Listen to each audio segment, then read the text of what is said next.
예수님의 기적은 식사하러 가는 그 식사 전이나 또 식사 도중이나 식사하고 나오다가 이루어진 것이 대부분입니다.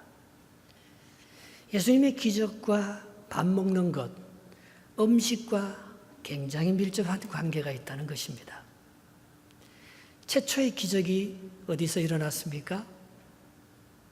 가나 혼인잔치에서 일어나지 않았습니까? 물로 포도주 만드는 사건. 그리고 예수님의 마지막 삶의 끝이 뭐였습니까? 최후의 만찬.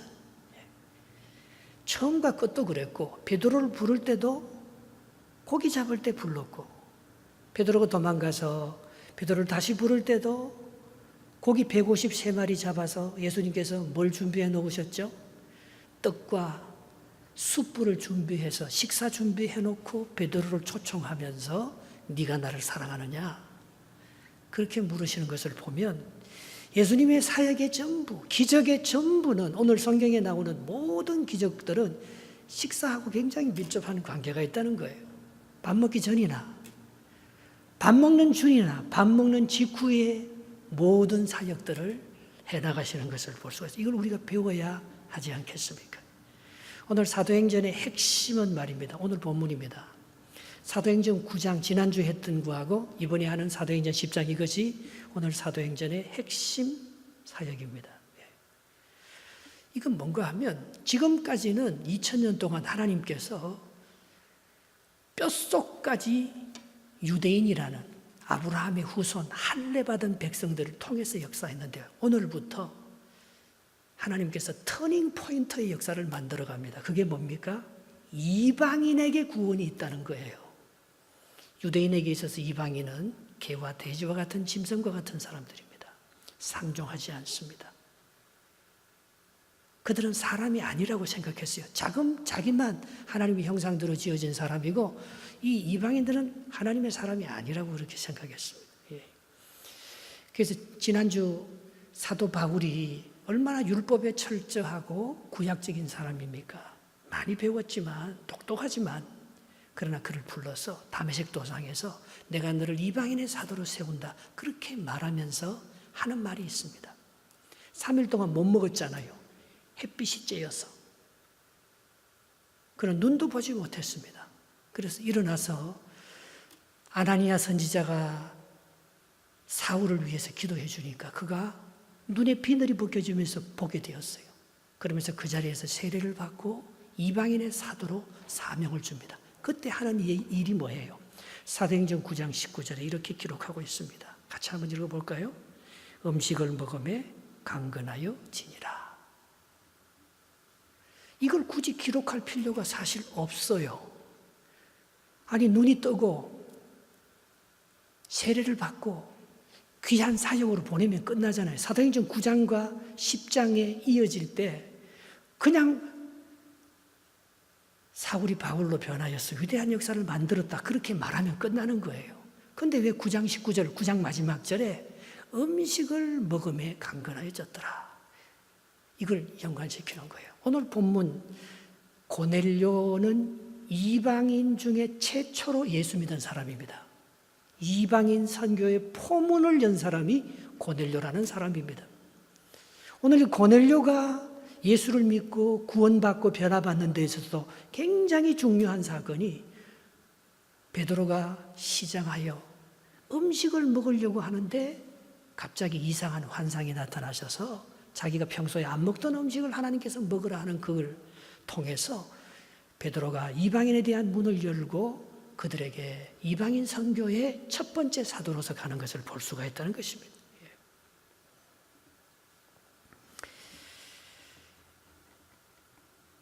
지금까지 사도들은 기적이 일어나기 전에도 하루 세 끼 밥을 먹었습니다. 그런데 이제 예수 그리스도를 만나고 난 후부터 그들의 삶의 터닝 포인트가 된 거죠. 우리가 살기 위해서 먹으면 죽습니다. 그러나 지금부터 이 사도들은 예수 그리스도를 만난 사람들은 살기 위해서 먹는 게 아니에요. 예수 그리스도와 함께 영원한 생명을 얻기 위해서 영적인 양식을 먹는 것입니다. 그래서 요한복음 6장 54절 55절에 주님께서 이렇게 말씀하지 않았습니까? 내 살을 먹고 내 피를 마시는 자는 영생을 가졌고 마지막 날에 내가 그를 다시 살리리니 내 살은 참된 양식이요 내 피는 참된 음료로다 했습니다. 내 살을 먹고 내 피를 마시지 않는 사람은 나와 아무런 상관이 없다. 여러분 밥 먹을 때 이게 몸에 좋다니까 정말 좋은 것을 골라 다 먹지 않습니까? 각종 비타민을 다 챙겨서 그걸 얼마나 건강을 챙기면서 그렇게 먹습니까? 그건 죽는 일이라는 거예요. 우리가 진짜 밥 먹을 때마다 빼놓지 않고 먹어야 될 비타민이 있습니다. 그 예수 그리스도의 살을 먹고 예수 그리스도의 피, 이게 진짜 양식이고 이게 진짜 음료이기 때문에 이 살과 이 피를 마시는 자만이 영생을 얻을 수 있다고 말씀하고 있어요. 그래서 초대교회에서는 오해를 많이 했습니다. 기독교인들은 성찬식을 하면서 아기들을 잡아서 살과 피를 직접 뜯어서 먹는 식인종인 줄 알았어요. 로마 교회가 기독교회를 박해하는 원인 중에 하나도 오해가 많았습니다. 저들은 예수의 살을 서로 뜯어먹고 형제를 나누기 위해서 서로 피를 마시는 굉장히 무섭고 잔인한 사람들이라고 오해를 받기도 했습니다. 얼마 전에 우리 성도 중에 하나가 개업해서 개업 예배를 드리러 간 적이 있습니다. 근데 그 집에 상호 이름이 소울 카페였어요. 그래서 같이 개업 예배를 드리면서 참 이름을 잘 지었습니다. 이 집에는 빙수 팔고 커피 팔고 피자 파는 집이더라고요. 그런데 이 집에서 주인의 마음이 커피만 팔고 피자만 팔고 빙수만 팔아서 이 여름에 시원하고 돈 벌려고 하는 그런 기업이 아니고 여기 오면 영혼의 안식을 누리고 여기 오는 모든 사람들이 예수 그리스도의 피와 살을 먹음으로 구원을 받고 서로 사랑하게 되는 하나님의 놀라운 축복이 있기를 바란다고 제가 축복기도 해주고 왔어요. 얼마나 좋아하는지 몰라요. 여러분, 우리는 세상 사람들하고 똑같이 먹고 마시는 사람들이 아니잖아요. 하나님의 나라는 먹고 마시는 게 전부가 아니라고 했습니다. 소탐대실하지 말기 바랍니다. 작은 거 먹으려고, 몸에 좋은 거 먹으려고 하다가 영원한 생명을 잃어버리는, 내가 원하는 사람만 교제하고 내가 먹던 것만 먹으려고 하다가 이방인과 교제하고 하나님의 구원의 계획을 잃어버리는 그런 삶을 산다면 하나님 앞에 가서 얼마나 부끄럽겠습니까? 오늘 사도행전의 기록 목적은요, 고넬료를 위해서 기록한 거예요. 왜? 이 사람이 이방인의 첫 번째 개종자였으니까. 이 사람이 예수 그리스도를 믿고 로마를 변화시키고 유럽을 기독교화하는 첫 번째 문을 연 사람이니까 이 사람이 너무나 중요한 거예요. 여러분들이 어떤 스타일로 신앙생활을 하고 여러분들이 예수 그리스도의 기적을 어떻게 만났느냐에 따라서 오늘 우리의 가정의 문화와 종교의 색깔이 달라지고 여러분의 꿈과 가슴의 크기가 달라지고 하나님의 역사하는 그 기적의 방법이 달라지는 놀라운 은혜와 축복, 고넬료에게 임했던 그 놀라운 은혜와 축복이 저와 여러분들에게도 동일하게 임하시는 터닝 포인트, 사도행전의 아주 핵심적이요 2000년의 역사를 새롭게 만들어 나가는 오늘 이 예배 시간이, 여러분들이 오늘 주님 앞에 드리는 이 귀한 시간이 하나님과의 관계를 새롭게 만드는 놀라운 은혜의 시간이 되기를 축복합니다. 1절 2절 한번 읽어보겠습니다. 1절 2절 시작. 가이사라에 고넬료라 하는 사람이 있으니 이달리아 부대라 하는 군대의 백부장이라. 그가 경건하여 온 집안과 더불어 하나님을 경외하며 백성을 많이 구제하고 하나님께 항상 기도하더니. 자, 왜 고넬료나 이거예요? 그 많은 이방인들 중에서 지금도 세계에 70억의 사람이 있는데 왜 나냐 이거죠. 하나님께서 왜 나를 구원하셨느냐.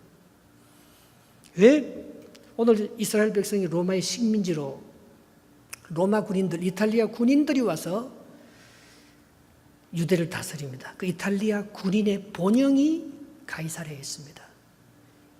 그 빌라도 총독도요, 총독 관저가 가이사랴에 있습니다. 그것은 지중해를 끼고 있는 해변 도시입니다. 거기에 와 있는 사람 중에서 고넬료라 하는 사람이 있었던 거예요. 그는 이탈리아 군대 백부장이라고 했어요. 백부장은 자기 밑에 부하가 100명이라는 뜻이에요.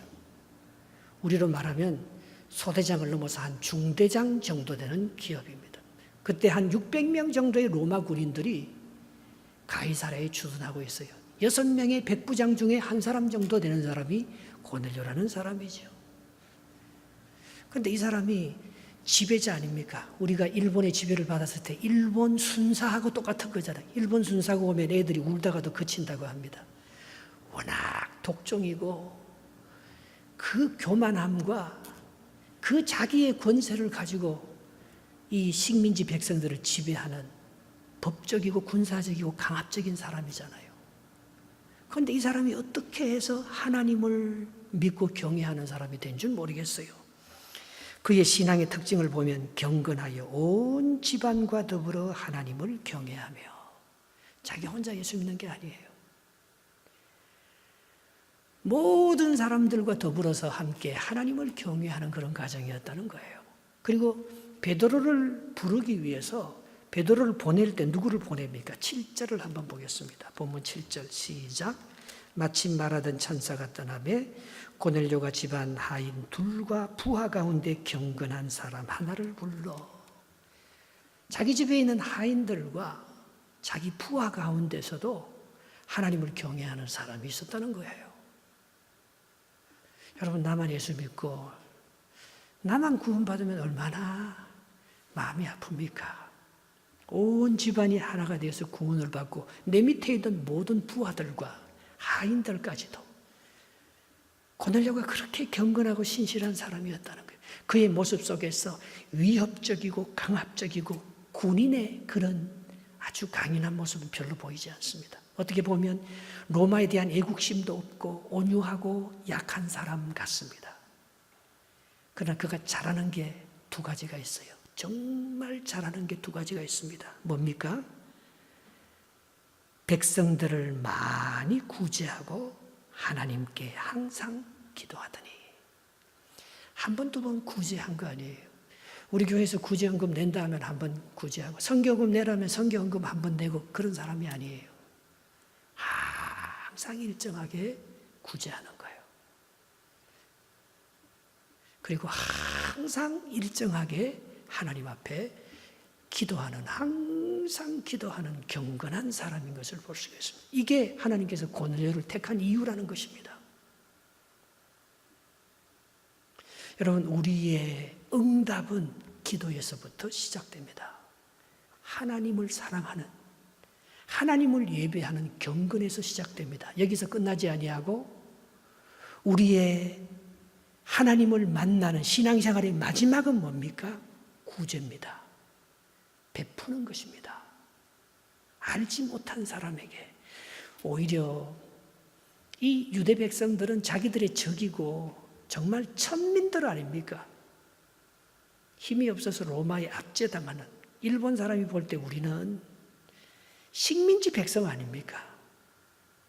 그런데 그들에게 많은 구제와 많은 기도를 하면서 모든 사람들에게 칭찬과 존경을 받고 있는 사람이 고넬료였다는 것입니다.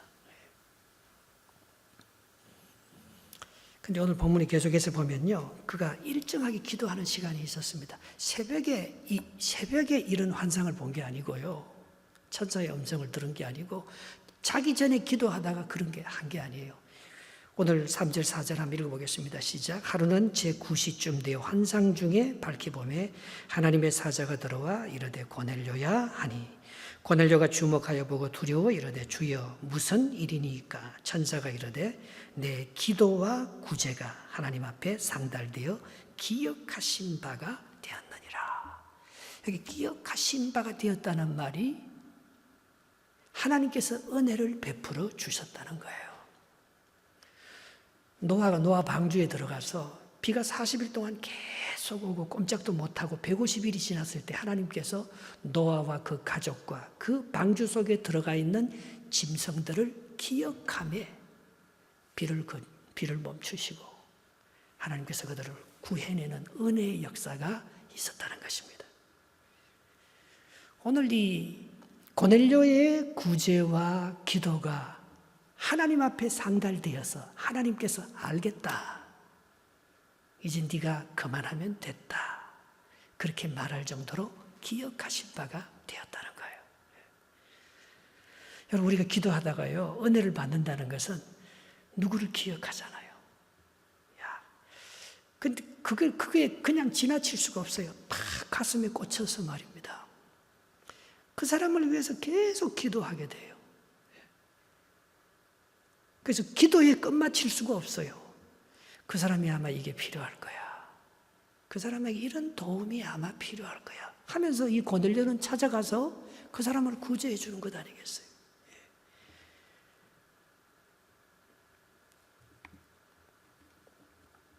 마가복음 9장 29절에 성경은 이렇게 말합니다. 이러시되 기도 외에 다른 것으로는 이런 종류가 나갈 수 없느니라. 우리가 갖고 있는 최고의 성도라는 그 무기는요, 기도 생활. 이 제9시라는 것은요, 오후 3시입니다. 아니, 군인들이 제일 바쁠 때가 오후 3시인데 일상생활하기도 바쁘지. 그 시간을 따로 내어서 그는 하나님과 경건하게 만나서 기도하는 시간을 만들고 있었습니다. 그때 황홀한 중에 천사가 나타나셔서 내가 이제 네 기도와 구제를 기억한 바 되었다. 그렇게 말하는 것 아니겠어요? 예수님의 제자들은 병자들을 못 고쳤는데 예수님은 고쳤습니다. 그게 지금 당장 예수님의 능력이 많아서 고친 게 아니잖아요. 준비기도.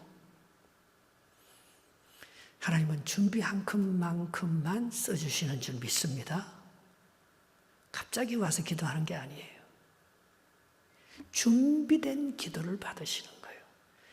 여러분, 내가 능력이 있다고 갑자기 나를 쓰는 게 아니에요.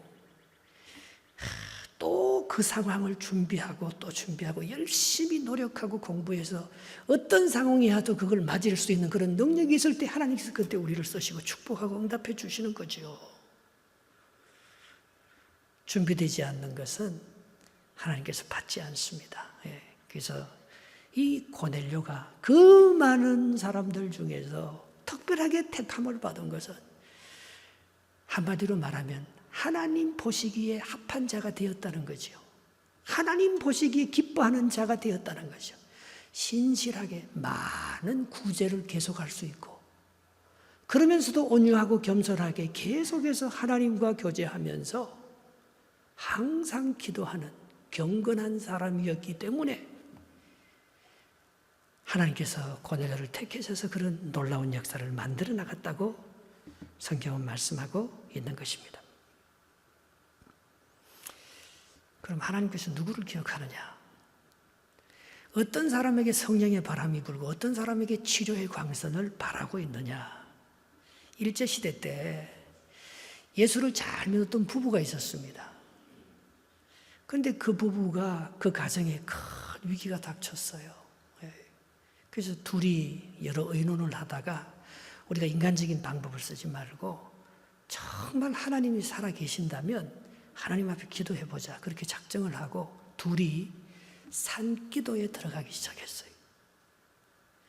서로 경쟁하듯이 바위를 딱 잡고 말입니다. 무릎을 꿇고 앉아서 정말 하나님 응답 받을 때까지 내가 기도하겠다고 그 산에서 엎드려서 기도하기 시작하는 거예요. 서로 목소리를 부르짖어서 하나님 살려달라고, 하나님 이 문제를 어떻게 해결하느냐고, 내가 감당할 수 있는 선을 이미 넘어싸우니 하나님께서 하나님의 방법으로 좀 해결해 달라고 부르짖고 기도하기 시작했는 거예요. 남편 이쪽 바위에서 기도하고 부인은 이쪽 바위에서 기도하는데 갑자기 남편의 기도 소리가 딱 중단이 되는 거예요. 그러니까 부인도 크게 기도하면 남편에게 방해가 될까 봐 자기도 소리를 죽여서 묵상으로 기도하기 시작했어요. 그럼 조금 있으니까 남편이 어떤 기도를 하는 거 하면 아주 신음 소리를 내면서 호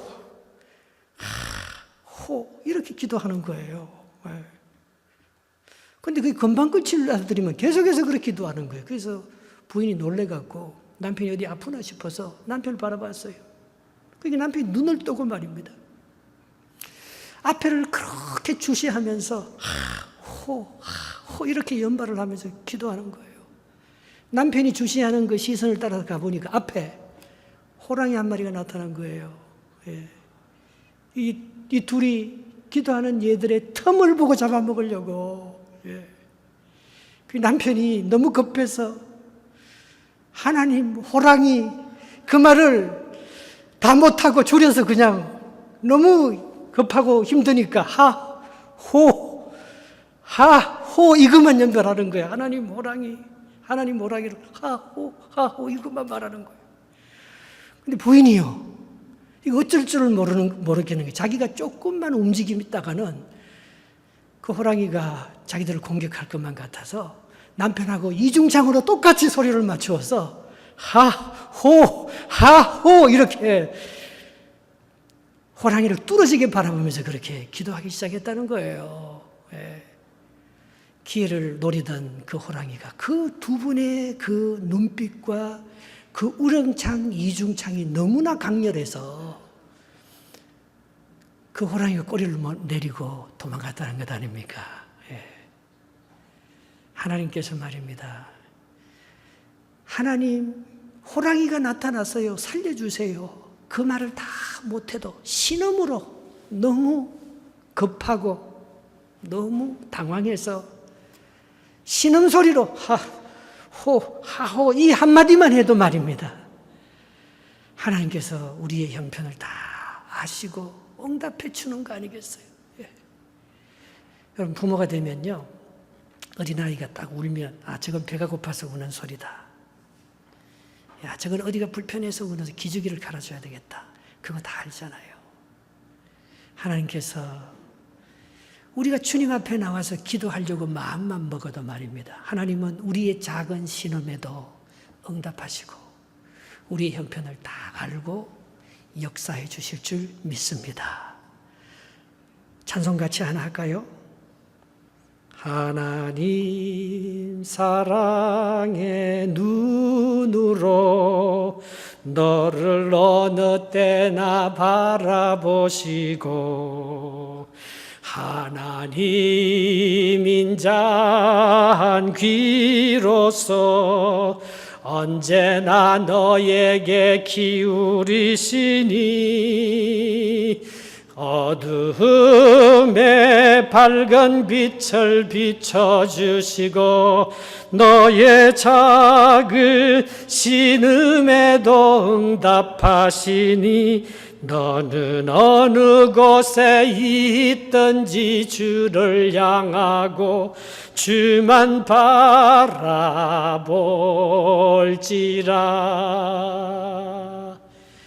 네가 나를 바라보면, 네가 작은 신음을 하나님 앞에 토하면 하나님께서 우리를 바라본다 하잖아요. 네가 나를 사랑하면 나도 내가 너를 건져주리라고 약속하셨잖아요.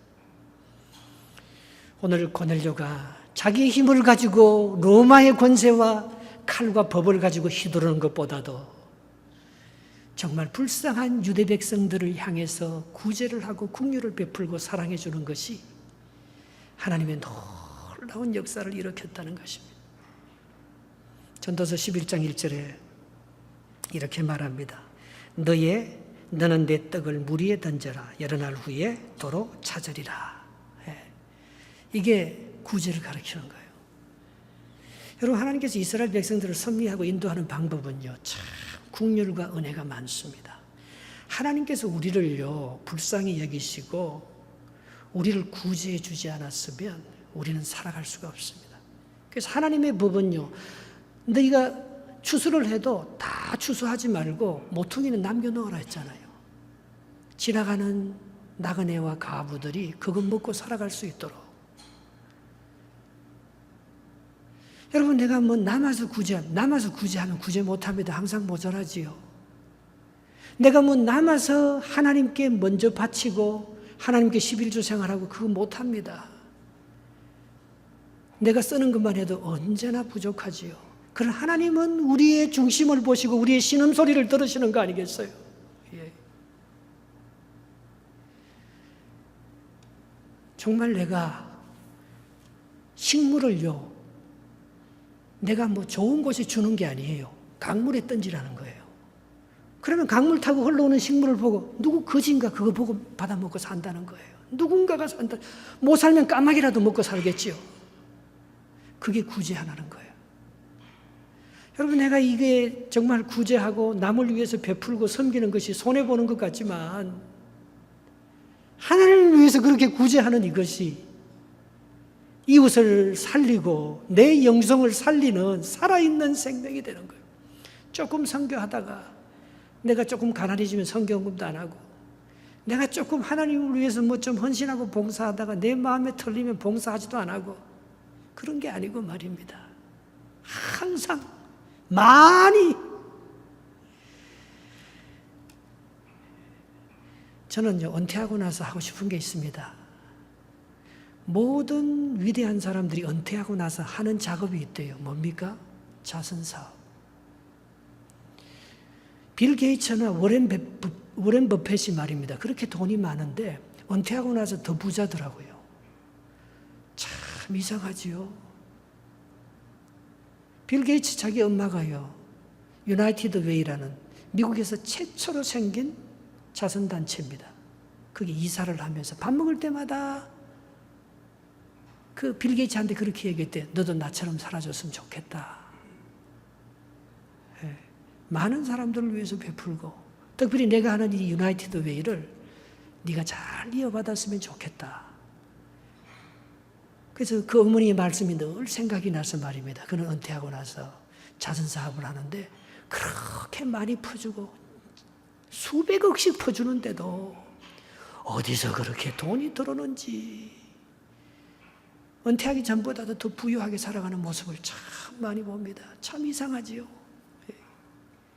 하나님께서 그 많은 사람들 중에 항상 구제하는 이 고넬료를 기억해서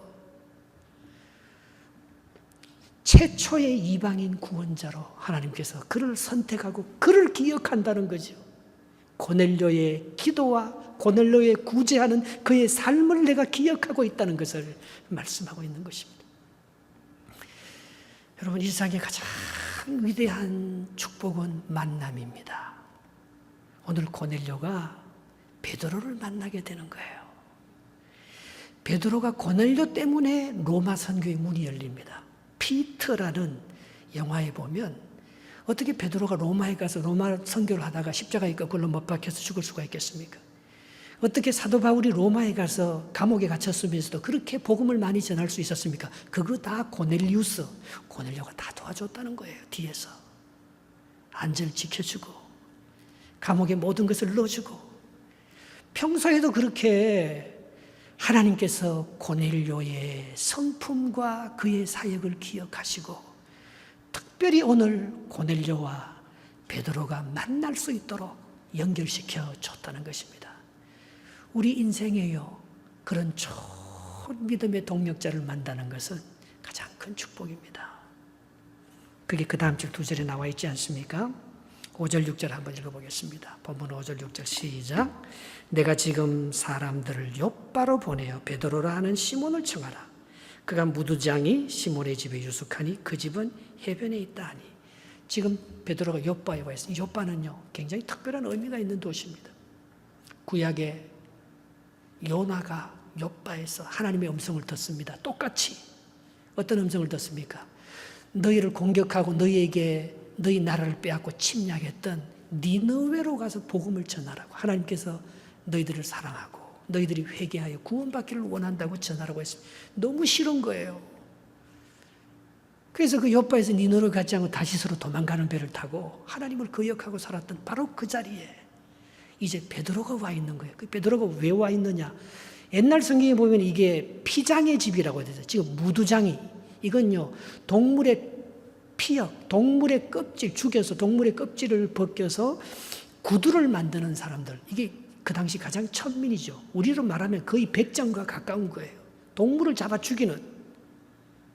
그래서 그걸로 피장, 이 가죽 제품을 만들고 고기를 다른 사람들에게서 팔아서 장사하는 이 무두장이 집에 가서 거기에 와 있는 베드로를 네가 청하라. 그 집은 가이사랴 해변가에 있다. 그 위치까지 천사가 가르쳐 주는 것을 볼 수가 있습니다. 지난번 성지순례 갔을 때 이 피장 무드쟁이 이 시몬의 집에 한번 들어가 봤어요. 좁은 골목이었는데요. 여기가 베드로가 꿈을 꾸고 고넬료를 만나라고 하나님께서 계시했던 그 장소다. 그렇게 표시되어 있는 것을 봤습니다. 베드로 마음이 많이 낮아졌지요. 이 유대인들은요, 죄인이나 이런 무두장이 집이나 장녀 집이나 세리 집에 들어가지 않습니다. 그들과 함께 밥을 먹지 않습니다. 베드로는 한 번도 그렇게 더러운 사람들과 밥을 먹어본 적이 없습니다. 깨끗하고 경건하고 하나님을 잘 믿고 기도 생활 잘하는 그런 사람하고 교제했지, 베드로가 그런 교제 안 했어요. 그런데 어떻게 이 무두장이 시몬의 집에 베드로가 들어가게 됐는지는 모르겠어요. 근데 바로 그때 하나님의 계시가 이렇게 내려오는 것을 볼 수가 있습니다. 9절 10절 한번 읽어보겠습니다. 본문 9절 10절 시작. 이튿날 그들이 길을 가다가 그들은 고넬료가 보낸 하인들과 그 집안의 종들이죠. 그 성에 가까이 갔을 그때에, 그 성은 요빠, 베드로가 있는 그 요빠에 가까이 갔을 때 그때 마침 베드로가 기도하려고 지붕에 올라가니 그 시각은 제6시더라. 6시는 12시인 거예요. 점심시간인 거예요. 기도하다가 배가 고픈 거예요. 10절 그가 시장하여 먹고자 하며 사람들이 준비할 때에 황홀한 중에 11절 하늘이 열리며 그릇이 내려오는데 그것을 보니 큰 보자기에 네 기가 매여 있고 드리워졌는데 한 번도 먹어보지 않는 레위기 11장에 먹지 말라는 음식만 거기에 가득 들어앉아 있는 거예요. 참 이상한 일이 일어나죠. 기도와 기도는 역사하고 통하게 될 줄 믿습니다. 그런데 12시에 기도하다가 12시가 되니까 배가 고픈데요. 막 이제 밥 먹으러 가야지. 준비하고 있었다 했잖아요. 사람들이 준비하고 있는 식사 준비를 하고 있는데 냄새도 지붕 위에까지, 제가 2층에 있으면요, 여기 친교실에서 음식할 때 냄새가 위층으로 잘 올라와서 친교실에서 무슨 지금 요리를 하고 있는지 제가 거의 다 압니다. 예. 그 냄새가 그 배 쪼르륵 얼마나 먹고 싶은지 몰라요. 제가 새벽에 기도하잖아요. 새벽 기도하면 배가 정말 고파요. 저도 이제 저녁을 좀 탄수화물을 안 먹으려고, 저녁은 정말 6시 이후로는 안 먹으려고 하거든요. 그러니까 이 혈압도 잡히고 내 몸이 훨씬 가벼워지는 것 같아서, 그러니까 막 새벽에 와서 기도하면요 정말 쪼르륵 끓어요. 배가 고파요. 근데 그때 꼭 역사해요, 하나님이. 참 이상해요. 야, 내가 이렇게 눈이 확 열려요. 이상한 냄새가 나요. 어떨 땐 제가 부엌에 가봅니다. 혹시 권사님이 여름 성경학교 하려고 아침 7시도 안 됐는데 새벽에 뭐 준비하려고 나와 계시나, 내가 지금 가보기도 합니다. 근데 아무도 저 와서 음식 준비한 사람이 없어요. 그런데 내 여기서는요 음식 냄새가 확 나요.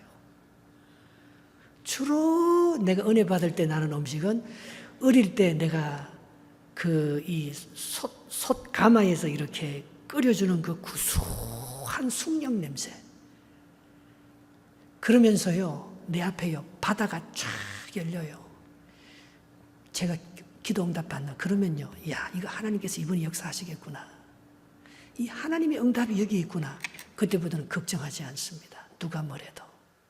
하나님께서 이 문제에 개입하시고 지금 기억하고 계시는구나. 이번에 하나님의 치료가 있겠구나. 하나님의 역사가 있겠구나. 제가 그걸 다 느낄 때가 있습니다. 자주는 아니고요. 오늘 베드로가 지금 이상한 걸 보는 거잖아요. 이상한 걸 보는데 베드로의 반응이 어떻습니까? 먹으라 하니까 3번이나 완강하게 부인합니다. 나 그거 절대 먹어본 적이 없어요. 나 그거 안 먹습니다. 왜 내가 안 먹는 음식을 먹으라고 합니까? 베드로도 화가 나서 오늘 하나님의 음성을 거역하고 거부하는 것을 볼 수가 있습니다. 14, 15, 16절입니다. 마지막 절 3절 한번 읽어보겠습니다. 시작.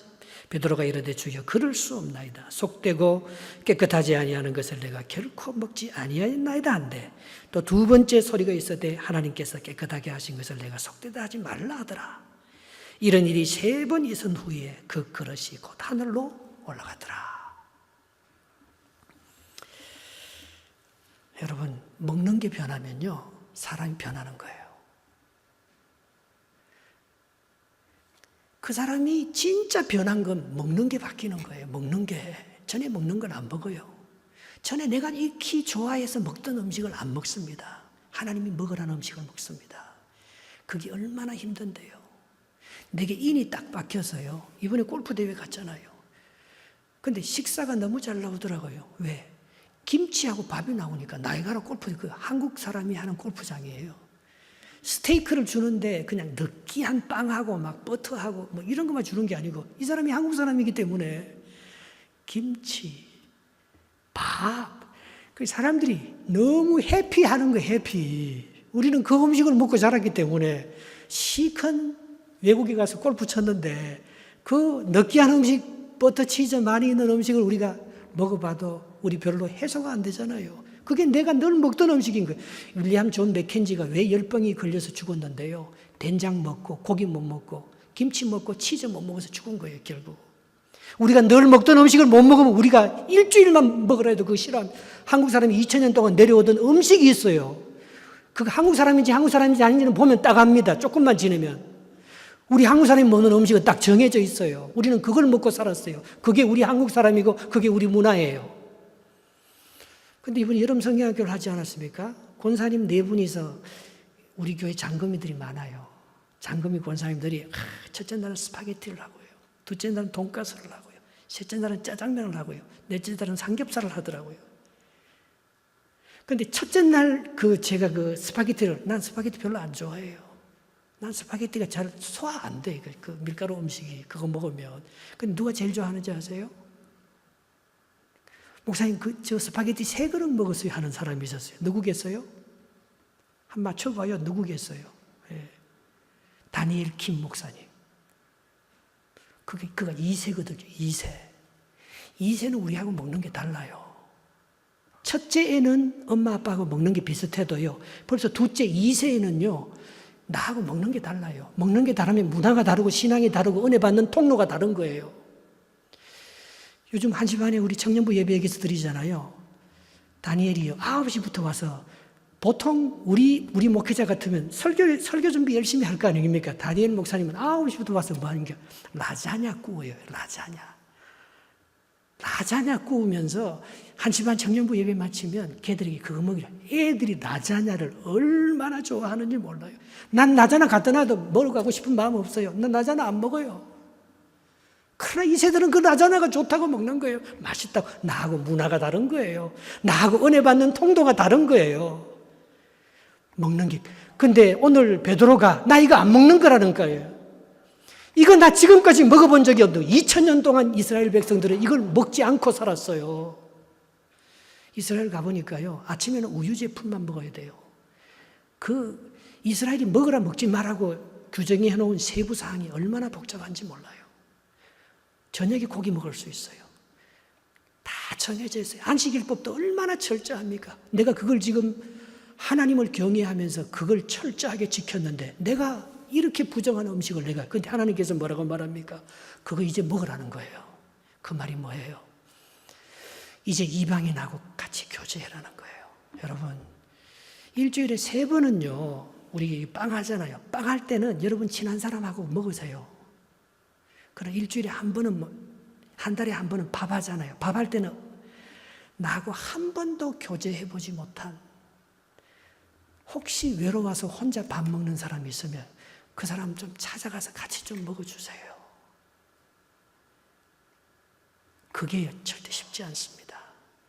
내 먹던 것만 먹고, 내가 밥 먹을 때 목사님 저 사람하고 내가 밥 먹으면요, 영어가 나는 안 통해서 소화 안 돼요. 소화 안 돼. 소화 좀 안 돼도.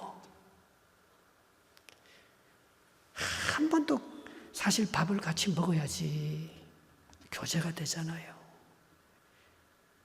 사실 밥만 같이 먹어도 다 해소가 됩니다. 밥을 안 먹으니까 자꾸 생각만 복잡해지는 거죠. 예. 그리고 자기가 먹던 그것만 먹고 자기하고 교제하는 그 사람들만 하기 때문에 고넬료가요, 자기가 하고 싶어서 많은 사람들에게 구제하고 같이 식탁을 하고 그렇게 했겠습니까? 하나님께서 고넬료의 그 아픈 마음을 아시고 베드로를 붙여주잖아요. 제가 좋아하는 성경 구절 하나가 있습니다. 잠언 27장 17절. 같이 읽고 마칠까 싶어요. 철이철을 시작. 철이철을 날카롭게 하는 것 같이 사람이 그의 친구의 얼굴을 빛나게 하느니라. 고넬료와 베드로는 완전 다른 사람이다. 유대인과 이방인, 지배자와 피지배자, 가진 자와 가난한 자. 하나님을 믿고 고넬료는 하나님만 믿고 예수 그리스도를 모르고, 베드로는 하나님을 만난 영적인 사람. 근데 그 둘이를 붙여주는 거예요. 그래서 처음에는 부딪혀요. 철이철을. 여러분, 내 편한 친구들만 만나면 절대 부딪힘이 없습니다. 안 싸웁니다. 그러나 발전도 없습니다. 변화와 새로운 것에 도전하지 않습니다. 그 사람 늙으면서 계속 영적으로, 지적으로 후퇴하는 거예요. 그래서 새로운 사람을 만나면요, 내가 생각하지 않는, 안 믿는 사람을 만나면요, 맨날 믿는 사람들끼리 얘기하는 거하고 전혀 다른 얘기를 그 사람이 합니다.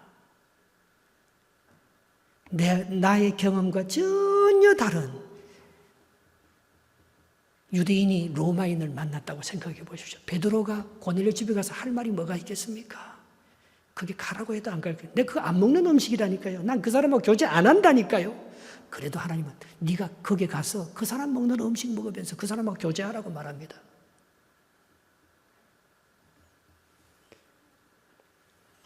거기에 놀라운 성령의 역사와 구속의 역사가 일어났다는 거예요. 우리의 습관, 우리의 입맛대로 살지 아니하고 하나님께서 먹으라는 것, 하나님께서 인도하는 대로 순종하며 살아가는, 그게 어렵지만 그거 안 하면 우린 바뀌지 않습니다. 우리는 구원을 기도만 해갖고는 구원을 완성시키지 못합니다. 구제에 이르러야 돼요. 기도와 구제가 하나님 앞에 상달되어서 기억하신 바가 되었다. 그렇게 말씀하시잖아요. 우리의 마음을 넓혀서 통전적인 신앙을 가지고 내가 갖고 있는, 내가 먹는 음식, 내가 생각하는 그 편협된 내 것만 고집하지 말고, 늘 사람들 보면요, 자기가 앉는 자리 딱 있어요. 고개만 앉아요. 고개만 좀 앉지 말고 앞으로 한번 와보세요. 제가요, 제일 앞에 앉았을 때하고 두 번째 앉았을 때하고 은혜가 달라요. 은혜가 다릅니다. 앞에 앉아서 목사님 근데 오늘 받아 먹어야지. 저 뒤에 앉아서 이방인처럼 땡 하면 축도도 하기 전에 도망가는 사람하고, 이건 마치고 목사님 이건 마치고요 그냥 가지 마세요. 일부 예배는 안 먹잖아요. 그럼 일부 예배도 먹으세요. 하나님의 역사는 다 먹는 걸 통해서 역사하시는 거예요. 저기 가서 여기 가면 커피 한 잔 있잖아요. 목사님 제가 이런 기도 제목이 있어요. 이거 좀 기도해 주세요. 고넬료가 베드로하고 만날 때 역사, 철이 부딪힐 때 역사하는 거지. 혼자 예배 딱 드리고 집에 가면 아무런 은혜 아무리 많이 받았어도, 아무리 기도 많이 해도 역사 없어요. 하나님의 역사 하나도 없어요. 하나님이 기억한 바 되지 않아요. 예. 아름다운 믿음의 사람들과 교제해야죠. 예. 교제하면 상처만 받습니다. 처음에 다 좋은 사람들이 다 날 배반합니다. 그래도 많이 배반당해 봐야 돼요. 많이 상처 입어봐야 돼요. 많이 아파해야 돼요. 그러면서 철이 부딪히는 거예요. 그러면서 커가는 거예요. 넓어지는 거예요. 하나님의 뜻을 이루어가는 사람으로 변화되는 거예요. 그런 은혜가 저와 여러분들 가슴속에 날마다 더하여지기를 주님의 이름으로 축복합니다.